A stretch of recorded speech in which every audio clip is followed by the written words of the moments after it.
하나님, 사람이 떡으로만 사는 게 아니요 하나님 말씀으로 산다 하신 그 말씀 앞에 있습니다. 오늘도 그 말씀을 주시고 주신 말씀으로 살게 하옵소서.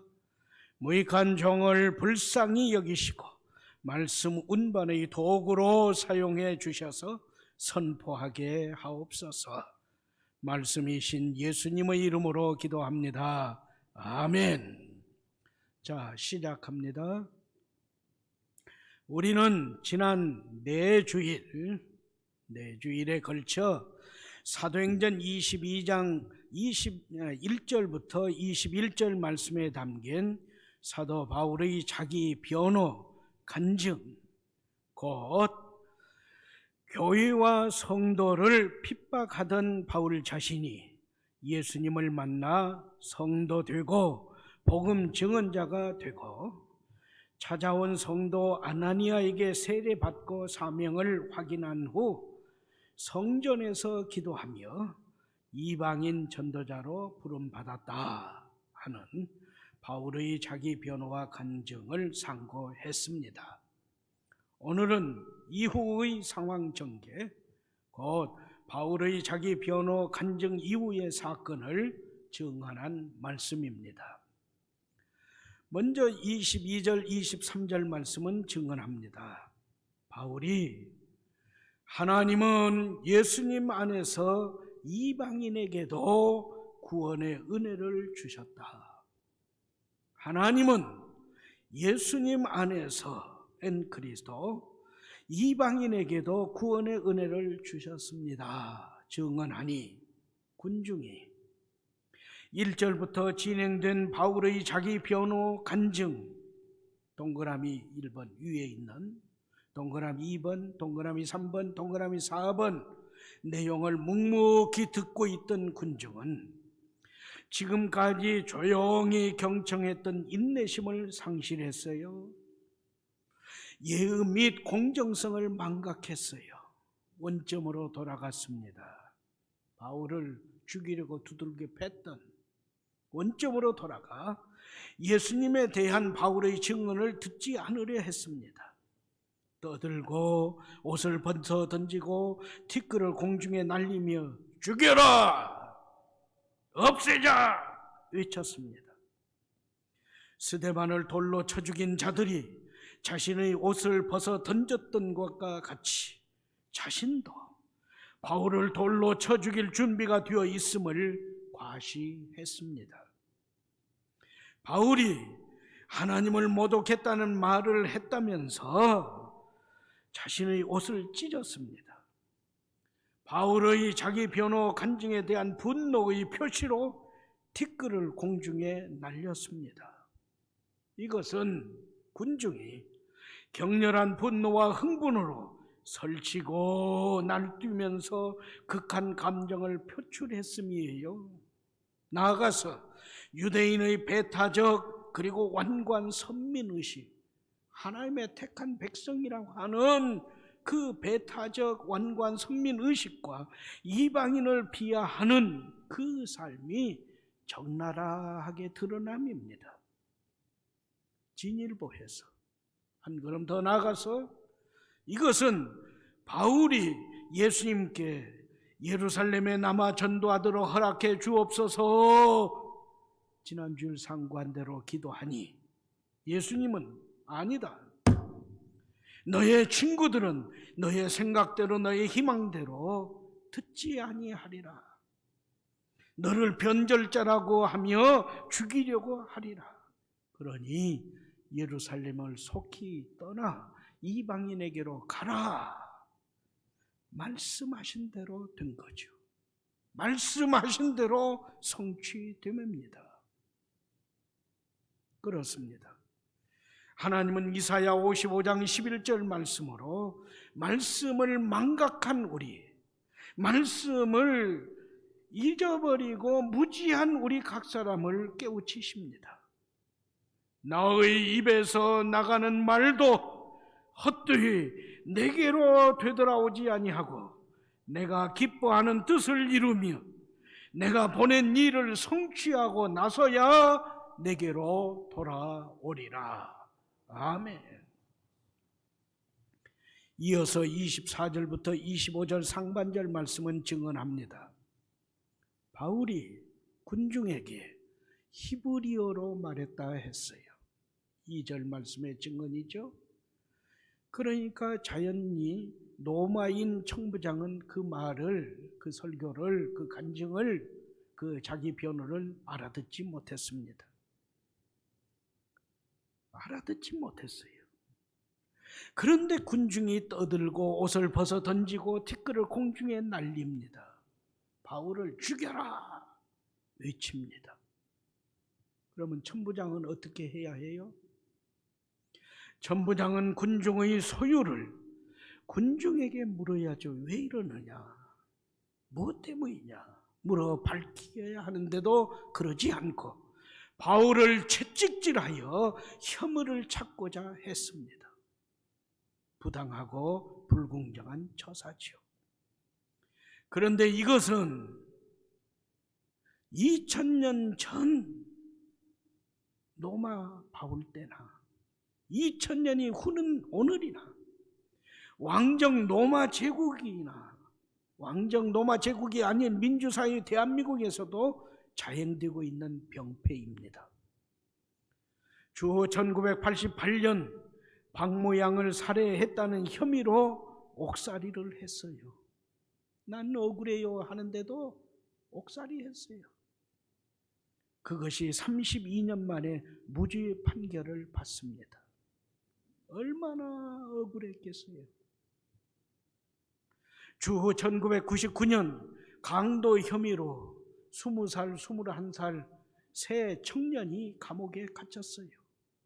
아니다 하는데 17년 후에야 37, 38, 30대 후반이 되어서야 누명을 벗었어요.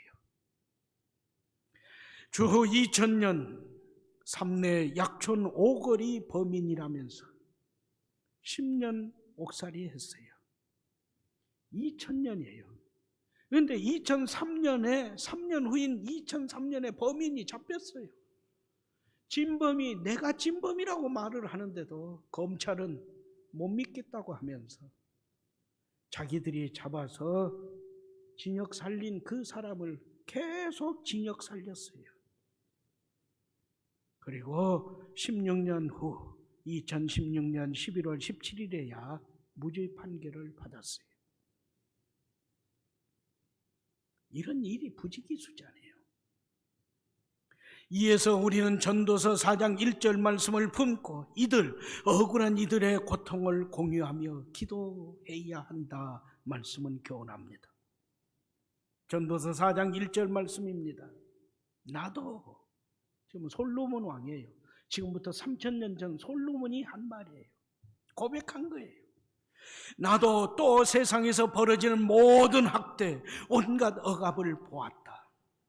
학대받고 얼굴을 억눌린 사람들이 눈물을 흘려도 위로하는 사람이 없습니다. 학대하고 억누르는 그들에게는 권세가 있다.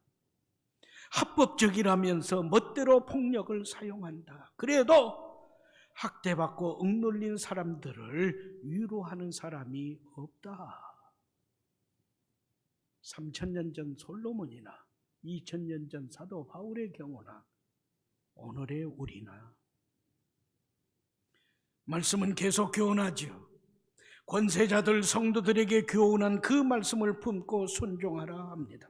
하나, 권세 있는 자들은, 힘 있는 자들은 하나님의 사역자가 되어 모든 이에게 선을 베풀어야 합니다. 그 선한 일을 하는 사람은 칭찬하고 악한 일 하는 사람을 징계함입니다. 둘, 내가 성도된 우리 교회가 모든 사람을 위해 하나님께 간구하고 중보 기도하고 감사 기도를 드릴 때 무엇보다도 먼저 왕들과 높은 지위에 있는 모든 사람을 위해 기도 드려야 합니다. 이 기도는 왕들과 높은 지위에 있는 모든 사람들을 위한 기도는 우리가 경건하고 품위 있게 조용하고 평화로운 생활을 하기 위함이기에 우리 하나님께서 보시기에 좋은 일이요 기쁘시게 받으시는 일입니다. 할렐루야. 이 시간도 억울한 일로 고통당하는 이들을 위해서 기도하는 마음을 품고 품을 뿐만 아니라 기도하라 하십니다. 이후 25절 하반절부터 29절 말씀은 교훈합니다. 채찍은 가죽끈 끝에 쇠조각과 동물뼈를 매달아 타격하는 고문 도구였기에 맞은 사람 중에는 장애인이 되기도 했어요. 심하면 후유증으로 죽었습니다.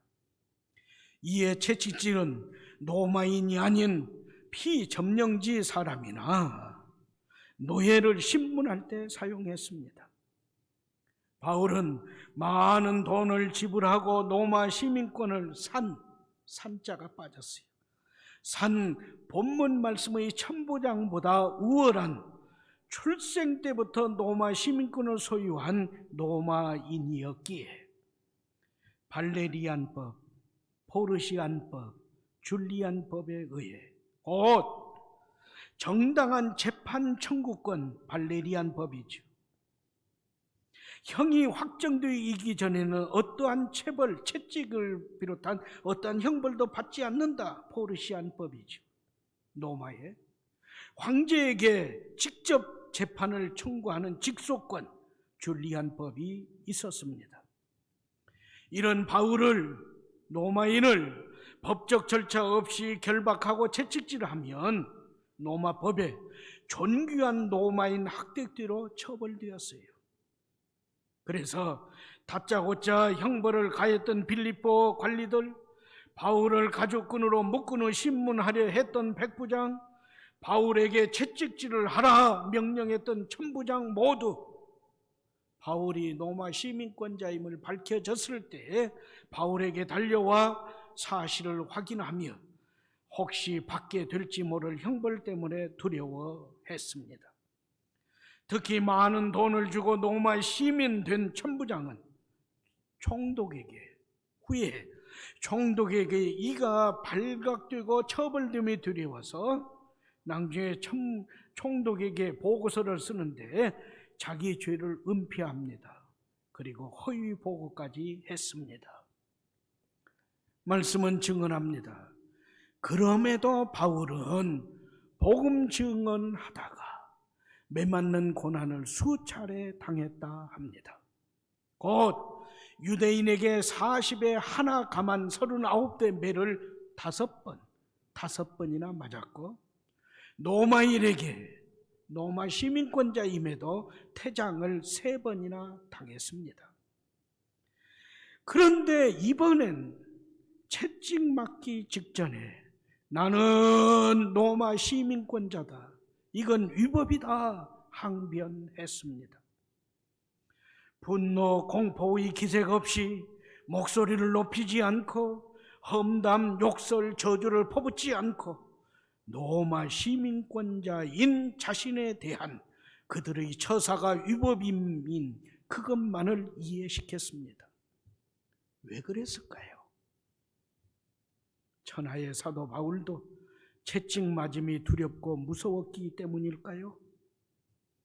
말씀은 증언 교훈합니다. 이는 마음의 거룩한 평정과 안온함을 향유하는 선량한 면모를 여지없이 나타냄이었기에 바울의 믿음과 지혜, 담대함이 천부장의 지위와 무력보다 탁월하고 권위 있음을 밝히 드러냄입니다. 이에 천부장에게 보고한 백부장, 보고를 받은 천부장은 놀랐습니다. 떨었습니다. 두려워했습니다. 바울은 로마 시민 된 자신의 특권을 행사함으로 채찍 등 모든 처벌에서 벗어났습니다. 성도인이 자신과 믿음과 복음과 가정과 교회를 보호하세요. 하나님의 영광을 도모하세요. 그러면서 하나님께서 주신 모든 것, 특히 정당한 수단과 방법을 모두 다 활용하세요. 하나님을 두려워하지 아니하기에 자신의 악행을 결코 멈추려 하지 않는 악인들 대부분은 하나님은 두려워하지 않아요. 그래서 하나님 말씀으로 선포해도 자기 악행을 멈추려 하지 않아요. 그러나 그런 악인들 대부분은 자신보다 더 센 무엇을 가진 사람은 엄청 두려워합니다. 사람은 두려워해요. 그러기에 성도는 하나님께서 주신 은사, 특권, 지혜, 용기 등을 예수님 안에서 선하게 활용하여 위기를 극복하며 권익을 찾아 자신과 가정과 교회와 하나님 영광을 지키세요. 예수님은 말씀하셨어요. 성도에게, 제자에게 말씀하셨어요. 뱀처럼 지혜로움과 비둘기처럼 순결함을 갖추라. 교훈하셨어요. 그리고 주신 달란트를 선용하여 흑자 인생이 된 사람을 칭찬하셨어요. 그러면서 이 세대 아들들이, 세상 사람들이 빛의 아들들보다 더 지혜롭다 탄식하셨습니다. 말씀 앞에서 자문자답하며 말씀의 교훈을 받으세요. 나에게, 성도된 나에게 세상 사람보다도 탁월한 달란트 활용의 지혜가 있습니까? 없으면 후히 주시고 꾸짖지 아니하시고 채워주시는 하나님께 구하세요.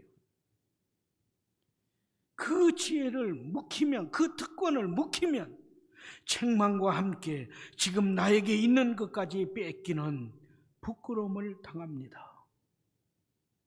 아직도 교회 안에서, 교회 밖에서 이 사람에게 휘둘리고 저 사람에게 휘둘리고 그 사람에게 휘둘리며 속는 땡땡땡이다, 비웃음거리가 된 성도로 사세요. 이젠 멈추세요. 제발 멈추세요.